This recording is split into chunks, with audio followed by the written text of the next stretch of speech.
Semana que acaba, semana que começa. A semana que terminou foi uma semana onde os mercados voltaram as costas de novo às tensões geopolíticas e se concentraram bastante mais nos dados económicos que foram sendo divulgados, nos resultados empresariais e ainda na reunião do Banco do Japão. De facto, os conflitos armados, tanto no Médio Oriente como na Ucrânia, passaram para segundo plano no que toca aos mercados financeiros, que também não puderam contar com as intervenções que ultimamente têm sido hábito por parte dos responsáveis da Reserva Federal, na medida em que estes estão em período de silêncio antes da reunião que vamos ter já nesta semana que vai entrar, e ficámos apenas com os membros do Banco Central Europeu, que continuam a apontar para um primeiro corte de taxas de juros já na reunião de junho, mas que, por outro lado, mostram alguma insatisfação na divergência, em demasiada divergência com a Reserva Federal, na medida em que, aparentemente, a Reserva Federal poderá ficar com taxas elevadas até ao final do ano, enquanto o mercado começa a descontar já muitos cortes de taxa de juros do Banco Central Europeu a partir da reunião de junho. Isto cria alguma insatisfação, pelo menos na parte mais hawkish do Banco Central Europeu, que começa a dizer que o Banco Central Europeu não poderá divergir assim tanto, com riscos de haver alguma transmissão de inflação, nomeadamente via euro-dólar, dos Estados Unidos para a Europa. Mas os mercados, como eu disse, estavam esta semana bastante atentos ao que se ia passando nos diversos dados económicos que iam saindo, tanto nos PMIs, no PIB, na inflação, e começaram mesmo com os PMIs na Europa, que deram, alguns sinais de que o pior já pode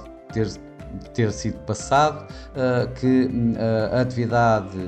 empresarial está de novo a recuperar. Pelo menos foi a indicação que os PMIs na Europa, tanto do setor de serviços como do setor manufatureiro, deram. O mesmo já não podemos dizer dos Estados Unidos, em que aqui os PMIs recuaram quando os mercados estimavam alguma continuidade dos ganhos que tinham mostrado ultimamente. Eles recuaram um pouco com o PMI manufatureiro a ir mesmo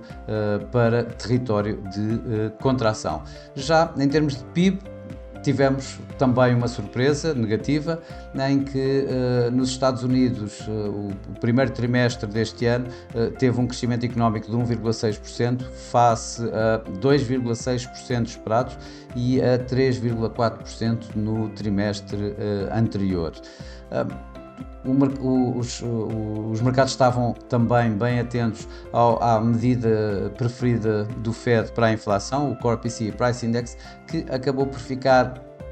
em linha com o esperado, 0,3% de subida de preços a nível mensal e 2,8% anual. O mercado esperava um pouquinho melhor, ou seja, uma queda para os 2,7%, mas ainda assim foi bem melhor do que se temeu quando saíram os números do PIB, que apontavam que o Core PCE Price Index pudesse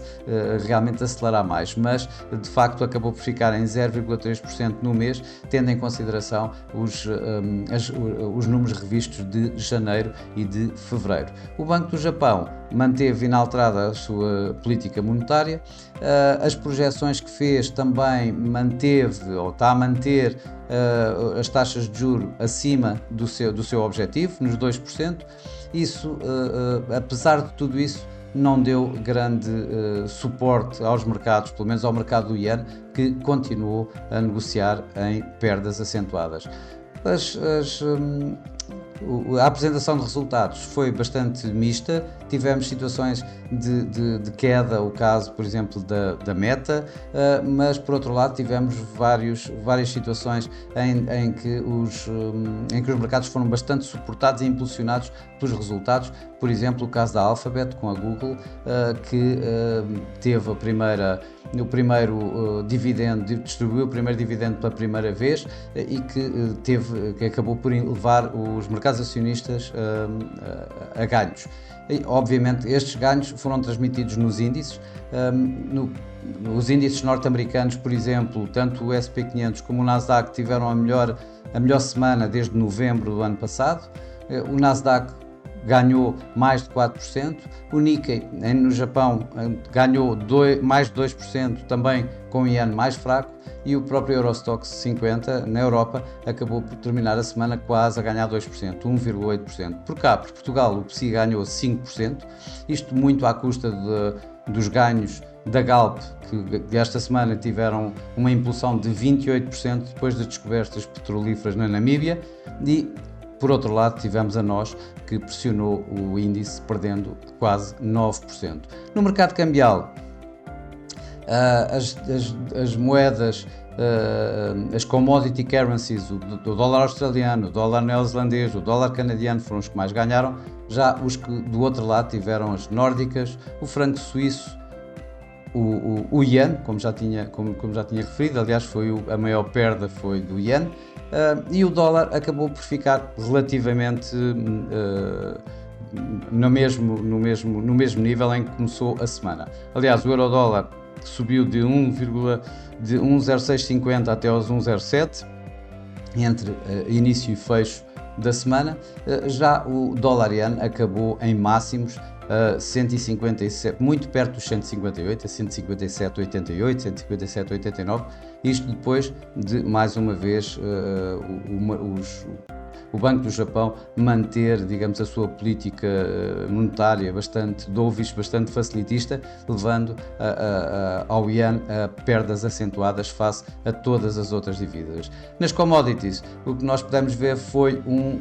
o preço do petróleo de novo a ganhar, um pouco suportado por fortes quebras nos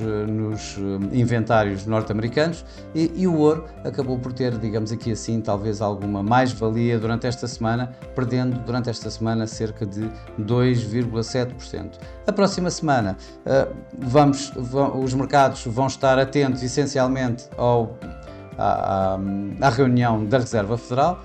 Temos ainda bastantes dados importantes esta semana, como os dados do mercado de trabalho norte-americano, Non-Farm Payrolls, e o ISM. Na Europa vamos ter a inflação e vamos ter o PIB, e além disso ainda vamos continuar com uma forte componente dos resultados empresariais, que também continuam em força esta semana, nomeadamente com algumas fortes empresas a apresentar resultados. Obviamente o mercado vai estar bastante atento ao que se vai passando com o Yen e com o dólar, isto com uma situação em que começamos a semana, por exemplo, com um feriado no Japão, e a seguir vamos ter, na quarta-feira, vamos ter a decisão por parte dos Estados Unidos da política monetária. Em princípio, não deverá haver não deverão sair muito daquilo que é esperado, ou seja, da manutenção da atual política monetária, mas ainda assim poderão acelerar nas expectativas de menos cortes de taxa de juros ainda, o que vai levar a um aumento das treasuries norte-americanas, o que poderá levar de novo a mais pressões sobre o Yen, e com o mercado a estar atento a qualquer possibilidade de uma intervenção por parte do Banco do Japão no Yen. Nos dados económicos, vamos ter a inflação e o PIB desta vez na Europa.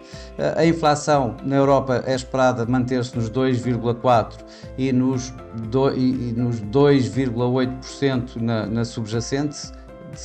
caindo de 2,9%, enquanto relativamente ao PIB do primeiro trimestre deste ano é esperado que mostre um crescimento económico na Europa de 0,2%. Já nos Estados Unidos vamos ter toda a panóplia de dados do mercado de trabalho, nós já nos habituamos